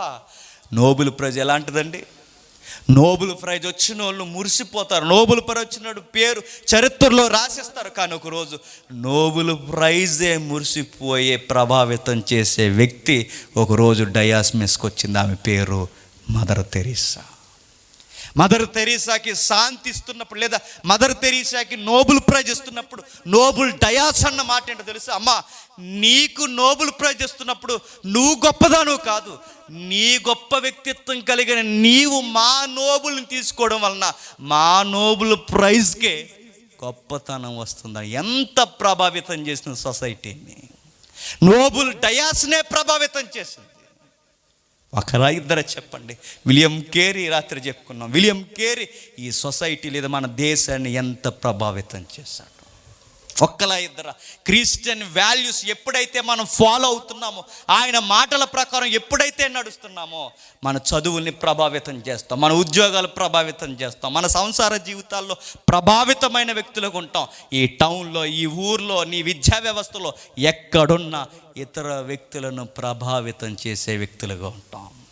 అందుకే దేవుడు ఈరోజు పిలుస్తున్నాడు, రా నా దగ్గరికి, కోల్పోయిన స్వభావాన్ని మరలా నీకు తిరిగిస్తాను, నీ ఒరిజినాలిటీ ఏంటో నీకు చూపిస్తాను, నీ యొక్క ప్రభావితం ఎలా ఉంటుందో ఈ సొసైటీకి కనపరుస్తాను, రా అంటున్నాడు. తప్పిపోయిన కుమారుడు మరలా తిరిగి వెళితే బంగారు ఉంగరాన్ని పెట్టి మెడ మీద ముద్దెట్టి కౌగులించుకున్నాడట. ఆయన ఈరోజు నీకు నాకు పిలుపునిస్తున్నాడు, వచ్చేయి. ఇక జరిగిన గడక చాలిక, ఆ కొట్టుకెళ్ళిపోయిన ఆ భయంకరమైన విషయాలు చాలిక, ఈ లోకాన్ని ఫాలో అయిన గడక చాలిక. ఈ రోజు నుంచి నీకు నమ్మకం ఉంటే, ఆయన మీద నీకు విశ్వాసం ఉంటే, ఈయనలో నడిస్తే నా బతుకు బాగుపడుతుందన్న ఒక నమ్మకం ఉంటే, ఈరోజే జీసస్ని ఫాలో అవ్వడం స్టార్ట్ చేయి. నీ లైఫ్ ఎలా ఉంటుంది చూడు. ఆ ఫేక్ యాక్టింగ్లన్నీ తీసే, స్టడీలో ఒకలా, ఇంటి దగ్గర ఒకలా, చర్చిలో ఒకలా వద్దు. నువ్వు ఎక్కడున్నా ఒక్కలాగే ఉండడం, జీసస్ని బట్టి ఫాలో అవ్వు, ప్రభావితం చేస్తావు. నీ ఉద్యోగంలో, నీ చుట్టుపక్కల ప్రతి విషయంలో నేను చూసి అనేక మంది వ్యక్తిత్వం అంటే అట్లా ఉండాలరా అని చెప్పుకునేలా బతుకుతాం. వెళదాం దేవుని దగ్గరికి, మనం మనసారా వెళదాం. తెలుసో తెలియకో నన్ను నేనే కాదనుకునే ఒక జిరాక్స్ కాపీలా తయారైపోయాను ప్రభా, నా ఒరిజినాలిటీ ఇమ్మని అడుగుతాం. దేవుడిని మనసారా కోరుకుందాం. దేవుడు ఖచ్చితంగా మనకిస్తాడు, ఖచ్చితంగా ప్రభావితం చేస్తాడు. నిజంగా నేను చెప్తున్నాను, నాకన్నా ఎక్కువ చదువుకున్న వాళ్ళు కింద కూర్చున్నారు, నాకన్నా ఎక్కువ వయసులో ఉన్న వాళ్ళు కింద కూర్చున్నారు, నాకన్నా మేధావులు కింద కూర్చున్నారు. కానీ మీరు కింద కూర్చున్నారు, నేను ఎక్కడ కూర్చున్నాను. మీకు నాకు తేడా ఏంటి చెప్పండి? ఈ బైబుల్ నన్ను ప్రభావితం చేసింది కనుక, ఈ జీసస్ నేను ఫాలో అవుతున్నాను కనుక నాలో ఉన్న సెగ చెప్పండి మిమ్మల్ని కూడా రేపుతుంది. మీరు కూడా ఫాలో అవ్వండి. మీ వ్యక్తిగతమైన జీవితాల్లో, ఉద్యోగ ప్రయత్నాల్లో, చదువుల్లో మీరు ఒక ప్రత్యేకంగా ఉంటారు. లోకం ఏమని మాట్లాడుకుంటే చెప్పనా, ఎవడ గూచైనా ఏమని చెప్పండి, కానీ వాడు గూచి అలా చెప్పొద్దు అంటది. ఎందుకంటే యువర్ యూనిక్, నువ్వు ప్రత్యేకమైన వాడు. నీ ప్రత్యేకత ఇతరుల సాక్ష్యాన్ని కూడా ప్రభావితం చేస్తాను. అందుకే ఆయన దగ్గరికి వెళదాం, ఆయనకు లొంగిపోతాం. ఆదికాండం 1వ అధ్యాయం 27వ వచనం. ఆదికాండం 1వ అధ్యాయం 27వ వచనం. అదే వచనం, దేవుడు తన స్వరూపము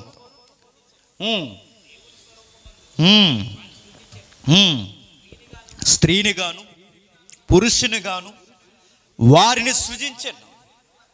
చూసారా, స్త్రీని గాను పురుషుని గాను అంటే ఇక మీరు ఎవరిని ఫాలో అవ్వాల్సిన అవసరం లేదు. మీరు ఎవరి స్వరూపమందు చేయబడ్డారో ఆయన్నే ఫాలో అవ్వండి. ఆయన ఆజ్ఞలే ఫాలో అవ్వండి, ఆయన మాటల్ని ఫాలో అవ్వండి. ఆయనను మీరు ఎప్పుడైతే మీరు ఫాలో అవ్వడం స్టార్ట్ చేస్తారో మీ చుట్టుపక్కలందరినీ మీరు ప్రేరేపిస్తారు. ఇక చాలెక్క ప్రతి చిన్న విషయానికి ఎదుటోళ్ళ మాట్లాడాలి, ఎదుటోళ్ళ జిరాక్స్లో ఉండే, ఎదుటోళ్ళ బట్టలు వేసుకోవాలి, ఎదుటోళ్ళ తినాలి, ఎదుటోళ్ళ మాట్లాడాలి. ఇక చాలెక్క బైబిల్లో ఉన్నట్టు మాట్లాడాలని నేర్చుకుందాం, బైబిల్లో ఉన్నట్టు నడవాలని నేర్చుకుందాం, బైబిల్లో చెప్పినట్టు ఎదుటివారితో డీలింగ్స్ ఉండాలని నేర్చుకుందాం. క్షమిద్దాం, ప్రేమిద్దాం. యేసుక్రీస్తు వారి ప్రేమను మన ద్వారా ఈ లోకానికి చూపిద్దాం.